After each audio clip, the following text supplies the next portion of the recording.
ఒక్క దినమున దేవుడు తన ఆజ్ఞలపై అబ్రహాం విశ్వాసమును విధేయతను పరీక్ష చేసెను. దేవుడు అబ్రహాముతో తన కుమారుని తీసుకుని పోయి బలి ఇయ్యమని అడిగాను. ఆ కుమారుని ద్వారానే దేవుడు అతనికి వాగ్దానం చేసిన ఎందరో సంతానమును కలుగజేయనని తెలిసినప్పటికీ అబ్రహాము ఆయన నమ్మి విధేయుడాయెను.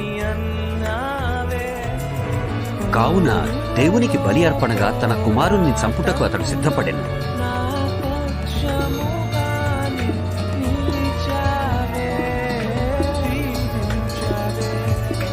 అబ్రహాం తన ఖడ్గమును ఎత్తెను.